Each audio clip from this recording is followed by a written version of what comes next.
పూరా లోకల్. మనకు కష్టం వచ్చినప్పుడే కొన్ని విషయాలు తెలుస్తాయి. పెద్దలు అందుకే ఆలోచించి ఒక సామెత చెప్పాను, కుండ పగిలితే పగిలింది కానీ కుక్క బుద్ధి తెలిసిందని.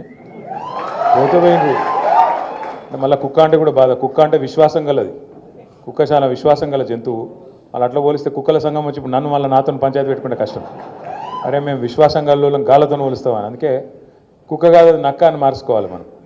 ఎందుకంటే ఉంటారు ఇప్పుడు పదవులు వయస్సు అవి రాగానే మనుషులకు ఒక గౌరవం అనేది దక్కదు.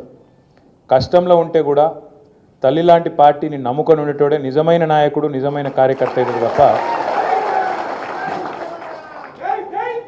ప్రతి పార్టీలో ప్రతి సంస్థలో రెండు రకాల వ్యక్తులు ఉంటారు. ఒకటి పోరాటవాదులు ఉంటారు. అంటే సందర్భం ఏమైనా కష్టం వచ్చినా నష్టం వచ్చినా అధికారంలో ఉన్నా ప్రతిపక్షంలో ఉన్నా పార్టీ తల్లి లాంటిది, నేను పార్టీని కాపాడుకుంటా, మా నాయకుడిని కాపాడుకుంటా, మా సంస్థను కాపాడుకుంటా అని ఎత్తిన జెండా దించకుండా కొట్లాడేటోళ్ళు పోరాటవాదులు. ఇంకొక రెండో రకం ఉంటారు అవకాశవాదులు. ఎటు అవకాశం ఉంటే అటు, ఎటు గాలి మళ్ళీ అటు జంపు కొట్టేటోళ్ళు.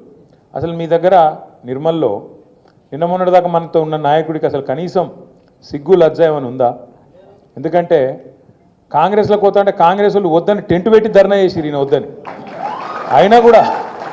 అయినా కూడా సిగ్గు లేకుండా పోయినట్టుగా. అంతకంటే ఏం చెప్పాలి నేను? ఇప్పుడు ఆ పార్టీలో కనీసం ఆయన ఎవడన్నా కుర్చేసి కూర్చోమంటాడు ఉన్నాడా? అపాయింట్మెంట్ ఇచ్చేటోడు ఉన్నాడా? నిన్న మొన్నటిదాకా ఇక్కడ మంచిగా బ్రహ్మాండంగా మంత్రి, జిల్లా మంత్రిగా ఉండి ఇవాళ అక్కడ పోయి అపాయింట్మెంట్ లేదు, గౌరవం లేదు, ఇంత బతికి ఆఖరికి ఏం లాభం చెప్పండి? అందుకే నేను అనేది గౌరవం అనేది, గుర్తింపు అనేది మన క్యారెక్టర్తో వస్తుంది, మనకుండే నాయకత్వ లక్షణాలతో వస్తుంది తప్ప మనం చేసే పదవులతో రాదు. కాబట్టి పోయినోళ్ళు పోయినరు, ఉన్నోళ్ళతోనే మళ్ళీ ఫ్రెష్గా బ్రహ్మాండంగా మన సంస్థను పునర్నిర్మాణం చేసుకుందాం. మళ్ళీ నిర్మల్ తాలూకాలో అటు ముదోళ్ళ, ఇటు నిర్మల్ల, అటు ఖానాపూర్లా తిరిగి గులాబీ జెండా రెపరెపలాడేదాకా ఖచ్చితంగా మేమందరం ఉంటాం. మీ ఎంబడం ఏముంటామంటే ఓన్లీ ఎమ్మెల్యేలు ఎంపీలు కాదు, రేపు ఎంపీటీసీ ఎలక్షన్లు వస్తున్నాయి, జెడ్పీటీసీ ఎలక్షన్లు వస్తున్నాయి. కరెక్ట్ మనుషులను నీటికి అబ్జర్వర్లను పంపుతాం స్టేట్ పార్టీకి వెళ్ళి. కరెక్ట్గా ఒక్కొక్క నియోజకవర్గం ఒక్కొక్క ఊరు ఎక్స్రే తీస్తాం. తీసి ఆడ ఎవరు ఏంది ఎట్లా ఎవరైతే ఖచ్చితంగా మనకు రేపు మళ్ళీ గెలిచినాక జంపాయేటోళ్ళు వద్దు, గెలిచినాక మనెంబడ ఉండేటోళ్ళు నికాల్సుగా ఉండేటోళ్ళని పట్టుకొని దేవులాడి అట్లాంటి వాళ్ళకి టికెట్లు ఇచ్చుకుందాం. రామన్న లాంటి పెద్దలు ఉన్నారు, చంద్రశేఖర్ రెడ్డి అని ఉన్నాడు, ఇంకా చాలామంది పెద్దలు ఉన్నారు, సమన్వయం చేసి కరెక్ట్ మనుషులను పట్టుకొని ఇటుక వేసుకున్నట్టు మళ్ళీ ఇల్లు కట్టుకున్నట్టు ఇటుక వేసుకొని మళ్ళీ కొత్తగా నిర్మల్ల, ముదోళ్ళ, ఖానాపూర్ల బ్రహ్మాండంగా పార్టీని పటిష్టంగా నిర్మాణం చేసుకుందాం. మనం బాధపడేది కానీ ఆలోచించేది కానీ ఏం లేదు.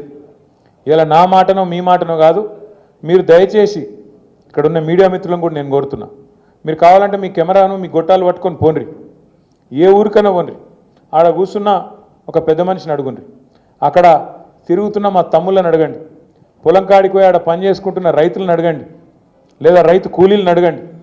కేసీఆర్ ఉన్నప్పుడు బాగుండేనా, ఇప్పుడు కాంగ్రెస్ వచ్చినాక బాగున్నదా అని గొట్టం పెట్టి కెమెరా పెట్టి అడుగుండ్రి.